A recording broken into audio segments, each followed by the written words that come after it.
Dans sa première mouture, l'Acura NSX fait rêver bien des gens. La nouvelle génération fait aussi rêver les enthousiastes de voitures dont je fais partie. Mais moi, aujourd'hui, j'ai l'occasion de l'essayer sur la piste.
Quand on a lancé la première génération de NSX, on s'était distingué par un design vraiment unique. On a voulu préserver cette tradition avec la nouvelle génération qui, comme vous le voyez, est extrêmement profilée.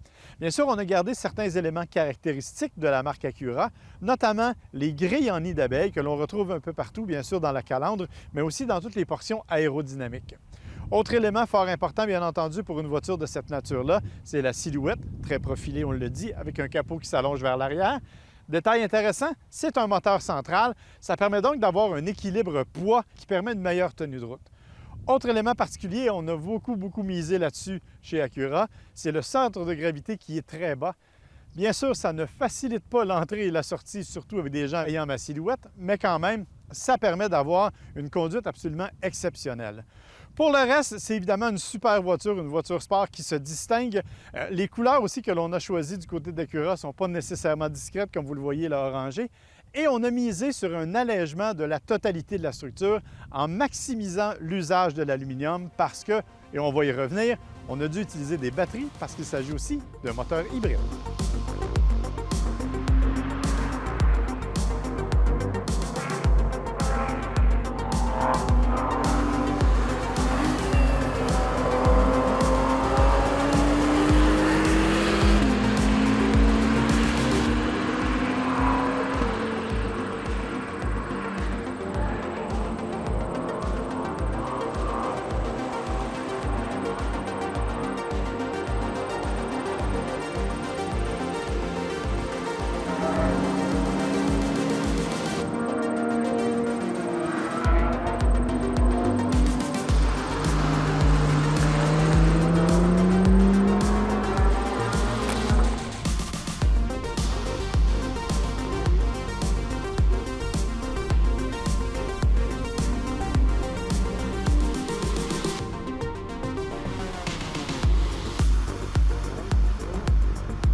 Prendre le volant de l'Acura NSX sur une piste, c'est une expérience assez particulière. Bon, je dois vous dire au départ que j'avais peut-être un préjugé défavorable à l'égard de cette voiture-là, qui n'a pas le succès que l'on espérait du côté de chez Acura. Je m'attendais à une voiture intéressante, une voiture confortable, mais j'avais quelques doutes quant aux capacités de la voiture de caractère plus sportif. Or, sur la piste d'essai ici à Mosport, c'est vraiment spectaculaire. Bon, je dois dire que j'ai eu de l'aide du pilote québécois Xavier Coupal, un ancien champion qui est maintenant instructeur, entre autres, et qui nous a vraiment donné beaucoup de conseils sur la piste, ce qui m'a permis de pousser, je dirais, la voiture à mes limites et non pas aux siennes. Pourquoi? Parce que c'est une auto qui vraiment est très capable d'aller très loin. On a vu la preuve, bien sûr, au niveau de l'accélération, c'est foudroyant. Les moteurs électriques vraiment viennent donner un coup de main et ça permet une très grande nervosité en démarrage. 476 livres-pieds de couple. On a aussi testé les freins. Et ça, c'est probablement la partie qui m'intéresse le plus parce que c'est une voiture absolument spectaculaire. Ce que vous voyez derrière moi en passant, c'est la GT3 de course. dans laquelle j'ai aussi pu faire un petit tour, mais à titre de passager, et je peux vous dire que ça brasse pas mal plus, d'autant que je dois dire aussi que les sièges de course ne sont pas nécessairement faits pour mon gabarit et que je me sentais un peu à l'étroit. Mais le jeune pilote, un jeune pilote de 17 ans, extrêmement prometteur, qui vraiment nous a poussés à nos limites. C'est vraiment spectaculaire. Alors, je reviens à ce que j'ai fait sur la piste avec cette voiture-là. Les freins sont absolument incroyables. En fait, on a l'impression qu'on est capable de se rendre très loin. Alors, on peut donc se rendre jusqu'à la limite et jamais la voiture n'hésite à s'immobiliser, ce qui nous permet évidemment de mieux contrôler les trajectoires, surtout sur un petit circuit comme celui-là qui est extrêmement technique. Nous, on avait les freins métalliques. Il existe cependant une option avec des freins céramiques. Honnêtement, on nous dit qu'on n'aurait pas vraiment vu la différence aujourd'hui. C'est plus quant à l'usage et à la répartition de la chaleur qu'il y a vraiment une nuance. Pour le reste, c'est une direction extrêmement précise. C'est une voiture qui, malgré tout, est très confortable, qui a une transmission qui réagit fort bien aussi, 9 vitesses automatiques que l'on peut manipuler avec des palettes au volant.